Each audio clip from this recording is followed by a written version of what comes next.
On Thursday, the House passed sweeping bipartisan legislation authorizing $858 billion in defense funding. Now, Congress will have to get to work on passing government funding before the December 16th deadline. That's Friday, to avoid a potential shutdown. Democrats are facing a packed agenda and a looming deadline, and the new year will bring a Republican-controlled House and new partisan warfare. Joining me now is Congressman John Yarmuth of Kentucky, chairman of the House Budget Committee. Chairman Yarmuth, thank you very much for coming back to the Sunday show. Thanks, Jonathan. Thanks. Happy anniversary.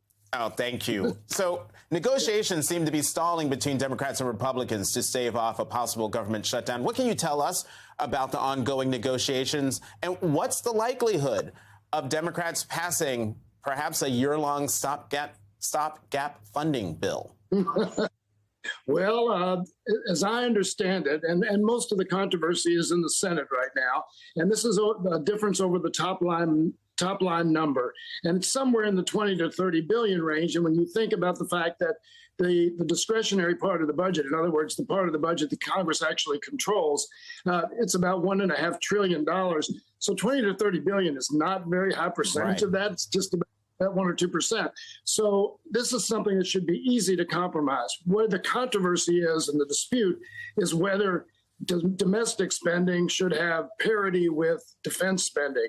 And that's where Republicans always want more for defense. Democrats always want more for domestic spending. And that's where the difference seems to be.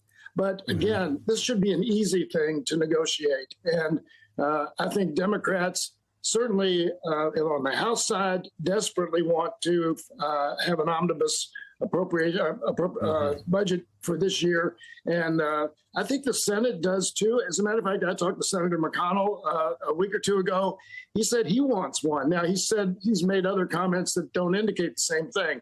But I don't think that that this is the way to do business. I think that everybody understands that you can't have government agencies wondering for a week, from week to week or month to month, whether they're going to have their budget. Yeah, and particularly the Defense Department, which is really not looking forward to a continuing resolution. Right. Chairman Yarmuth, the New York Times reported that Congress is backing away from raising the debt ceiling until next year. But Republicans have threatened to block the move without major cuts to domestic spending and social safety net programs, kind of what you were just talking about a moment ago. Why wouldn't Democrats push forward on raising the debt ceiling while they still have the majority in the House? I think we have to, Jonathan. I think if we don't, it's like handing the Republicans a legislative nuclear weapon. They've already made it clear what they're going to do. They're going to use it to extort cuts in programs, even like redoing some of the terms of Social Security and Medicare. They've been very explicit about what they're going to do. We can't let them do that. The debt ceiling has been in place in one form or another since 1917. It's been raised 78 times since 1960. It obviously hasn't done anything to curtail the increase in the national debt. And we're the only country in the world that does it this way. So to throw this into the political climate, particularly in today's political climate, is absurd. Country can't do business this way. And my guess is that we're pushing pretty hard on the House side. Brendan Boyle of Pennsylvania and I have a bill to allow the Secretary of the Treasury to automatically raise the debt limit. It's subject to congressional disapproval.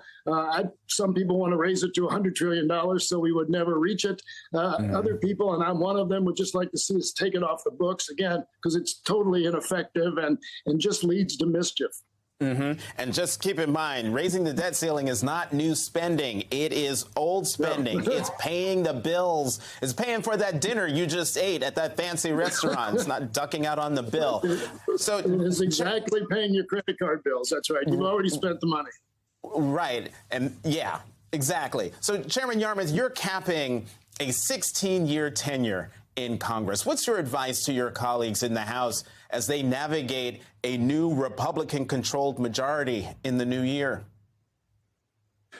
Well, communicate more effectively as to what the difference between the two parties is, and try to figure out, and this is something that's been bugging me for quite a while, try to figure out how to make the body more efficient. The world's changing moving at about 100 miles an hour, and Congress at its optimum efficiency moves at about 5 miles an hour. We've got to figure out how to respond more efficiently and effectively to changes in the world. We can do it in emergencies. We did it with the American Rescue Plan. We've done it in some other instances. We've done it with Ukraine. But on the things that matter day after day, year after year, we need to do a better job of figuring out how to move. People think that the Senate, Mitch McConnell loves to say the Senate's the saucer that cools the boiling tea. But we need to have a greater sense of urgency because the problems we face are really pressing.